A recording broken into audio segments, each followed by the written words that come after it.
The protagonist of the movie is a 29-year-old woman named Adeline Bowman. In the beginning, she walks into an apartment and buys a fake ID under a different name. She returns back home to feed her dog, then goes to work. It is a normal day in San Francisco for Adeline, until her coworker hands her archives containing reels of historical events. Adeline excitedly agrees to sort through them and brings the box home. She sets up a projector and watches videos of the historic times in fascination. It is narrated that Adeline was actually born on January 1, 1908. In 1929, she married a young man named Clarence James, and only 3 years later she gave birth to a baby girl, Fleming. Adeline was the happiest she could ever be, but her life turned upside down when her husband died in a tragic accident during the construction of the Golden Gate Bridge in 1937. 10 months after her husband's death, Adeline was driving to her parents' cottage. That night, snow fell in the otherwise dry Sonoma County, California. Adeline had poor visibility on the road because of the snowfall, which caused her to crash into a ravine. Tragically, she died, freezing in the water, but something magical happened next. She was struck by lightning and brought back to life, and from that moment onwards, Adeline hasn't aged a second. As she grew older, she realized she had this unique condition, but thought it was because of a good diet, exercise, and simple luck. This is what magazines want us to believe, but it's not usually true. But as time passed, her appearance at her age became almost abnormal. Her daughter Fleming grew older, and the two started looking like sisters, as Adeline didn't age. One day, she is pulled over by a policeman for a minor traffic inconvenience, but the man doesn't believe she is 45 years old. This makes Adeline realize she cannot live with her condition. Hence, she moves to San Francisco, a city where everyone is fake, from her suburban neighborhood, to study medicine and research her condition. However, even after a year of research, she acquires little to no information about her condition. She is eventually forced to accept the fact that there is no scientific explanation for why she doesn't age. One night, while returning home, she is approached by FBI agents, who suspect her of being a spy because of lack of record of residence. They pull over their car by a plane and, taking the opportunity, Adeline flees from the place. Starting then, she has always been on the run, moving from state to state and changing her name every few years.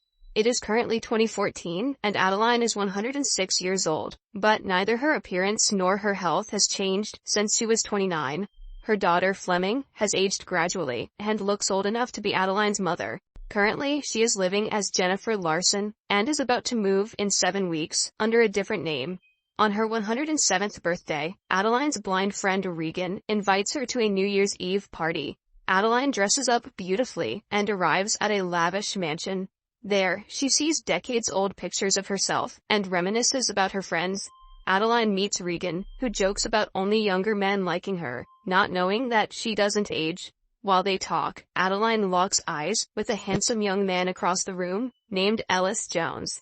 They exchange a few glances, but do not talk throughout the night. When the clock hits midnight, Adeline is about to leave when Ellis joins her in the elevator.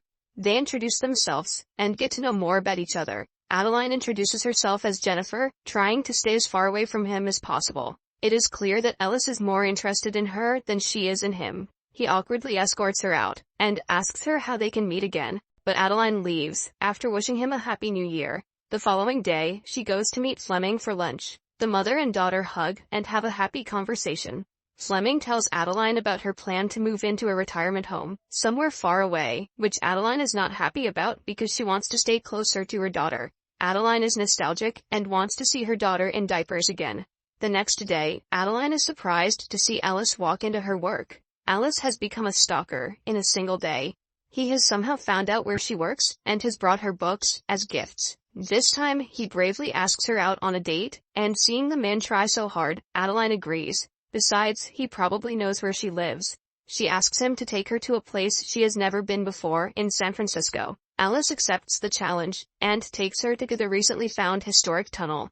Unimpressed, Adeline asks him many questions, but when it's her turn to talk about herself, she only mentions that she has a dog.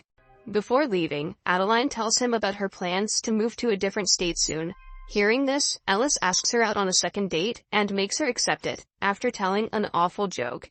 In the following scene, Adeline goes to Ellis's apartment for their date. Ellis surprises her again with his innovative dish. The two have a wonderful conversation while drinking wine and listening to jazz music. Ellis tells her about his father, who is an astronomer, and is famous for discovering an unusual comet. He also reveals that the New Year's party wasn't when he first saw Adeline. Ellis is somehow still getting creepier. In fact, he had first seen her a while ago, sitting near the library in a blue dress, and instantly felt drawn to her. The two look into each other's eyes, and move closer to kiss, but Adeline pulls away, refusing to act on her feelings. She is afraid to be close to anyone, since she is always moving and changing her identities. Ellis hides his disappointment, and asks her more about herself. His words overwhelm Adeline, and the two finally kiss. The following morning, they wake up on Ellis's bed. As Adeline goes to work that day, she passes a park, and remembers the time a man was waiting for her on the same park bench. It was her lover, from a long time ago, who wanted to marry her, but Adeline had to leave him because of her condition. Later, Adeline walks home to her dog, lying limp on the floor. She rushes him to the vet, and finds out that his kidneys have failed, so it would be best to put him down. Later, Adeline returns home distressed, and looks at an album with the pictures of dogs she has had over the years. This might be the worst thing about immortality. At night, she is walking to her apartment, when Ellis approaches her with a bouquet of flowers. He had left her several voicemails which she didn't answer, so he went out of his way to figure out her address from her work. Dear God, Ellis, pump the brakes. Adeline informs him about her dog's death, and tells him he shouldn't have invaded her privacy. She leaves abruptly, after asking him to stay away. The following day, she meets Fleming again, and tells her about Ellis. Fleming advises her mother to let go, and live her life for once. Go ahead, Mom. Stalkers are cool. Adeline feels sorry for being rude to Ellis the other day, and goes to his work to apologize. The two then go out for a date, at night. This time, Adeline takes him to a drive-in movie theater, from the 60s. She passionately explains the history of the theater to an impressed Ellis. They get in one of the cars, and watch the stars drawn on the ceiling. Ellis then invites her for another date, to his parents' house, for their 40th anniversary. Adeline agrees, on the condition that she will be driving. The next day, they drive to Ellis's parents' home, and pick up Ellis's sister, Kiki, on the way. When the three finally reach there, they are welcomed by Ellis's parents, William and Kathy. As soon as William sees Adeline, he says her name. Adeline is in shock, but corrects him, saying that her name is Jennifer. The two share awkward eye contact, after which Adeline claims that William must have known her mother. William is visibly shaken, seeing how much Jennifer looks like his old friend Adeline. Hence, he is in utmost shock when Jennifer tells him Adeline passed away a few years ago. After everyone goes to sleep, William pours himself a glass of wine and reminisces about the time he first met Adeline. He was only 26 years old, and she was 29, when he helped her fix her car. The two instantly got along, and even though Adeline went by the name Della at the time, she told William her real name. The two quickly fell in love, and traveled to America together. It is then revealed that William was the man who was about to propose to Adeline at the park, but Adeline got to know about it, and stood him up. She actually loved him, but couldn't risk her secret being out. Back in the present, Adeline cannot fall asleep at night. Over breakfast, William again brings up Adeline, and talks about how nice of a person she was. His face lights up when he talks about her, and as he praises her, his wife Kathy gets up and walks away. William goes behind her to ask her what is wrong, and finds out that she feels like a second option to him after Adeline. He reassures her that he loves her, and the two kiss. The day passes, and at night, the family gathers for a game. They have a tradition of playing a tabletop trivia game that William has a 47-game winning streak on. As the family talks, Kiki says that the comet William discovered is called Della. The family believes that the name is set after William's aunt, but Adeline realizes he named it after her. She holds her tears, and continues playing the game with the family. She eventually beats William's record, and wins the game, surprising everyone. If he's surprised now, wait until he finds out what his ex-girlfriend is doing with his son. A while later, Adeline goes out for a walk, and is startled to see William, who is stargazing. The two have a nice chat, and William tells her he was about to propose to her mother. Before leaving, Adeline also confesses that her mother loved him, no matter what. In the following scene, Adeline is back in bed with Ellis. He eventually confesses he has fallen in love with her, and cannot imagine his life without her in it. She smiles, but doesn't say I love you back. The next morning, Adeline goes for a walk and runs into William again. He sees a ladybug on her head and helps her remove it. While he is at it, William notices a scar on Adeline's wrist that is identical to the one his girlfriend Adeline had. He remembers it clearly because he was the one that stitched the wound for her, and even has a picture of them together where Adeline's hand is bandaged. He finally confronts her and asks her for the truth. Adeline comes clean. She tells him she doesn't know how it started, but she doesn't age. She also admits that her condition was the reason she left him. William asks her if she will leave his son as well. Adeline gets overwhelmed at the question and runs back to the house in a hurry. She quickly packs her bags and leaves a note for Ellis, who is still in the shower. As always, Adeline has decided to run away so she wouldn't hurt anyone. Then, she steals his car. She drives away as William tries to stop her. When Ellis comes out of the shower, he is heartbroken to see the note. He gets dressed and asks William what he said to Adeline. William just says that she is not ready for the change. He asks his son if he actually loves Adeline. Ellis says he does because nothing in life makes sense without her, even though he hasn't known her for long.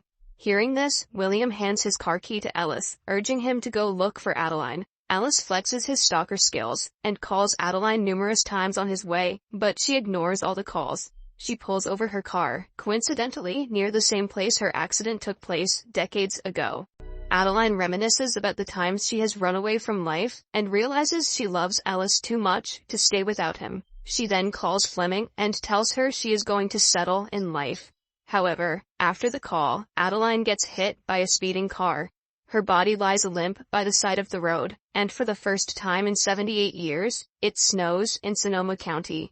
As the temperature drops, Adeline freezes, and her heartbeat eventually stops. Just then, Ellis arrives there and performs CPR to try to bring her back. A while later, the paramedics arrive at the scene and place 2 defibrillator paddles on Adeline's chest. They administer 750 volts of electricity, similar to the one she had gotten when the lightning struck her decades ago. Because of it, she finally takes a breath and is brought back to life. In the following scene, Adeline is in the hospital with Ellis. He apologizes for saying "I love you" too fast, but Adeline kisses him, claiming that she loves him too. She then opens up about her condition to him and reveals that she is actually 107 years old. Upon hearing this, Ellis dumps her immediately. Just kidding. Strangely, Ellis is calm, even after hearing the truth. It is now a year later. Ellis and Adeline are a happy couple, living together. Adeline even has a new puppy that Fleming looks after most of the time. One night, the couple plans to go out to a New Year's party. While getting ready, Adeline notices a single gray hair on her head. The movie ends as it is revealed that she has started to age again.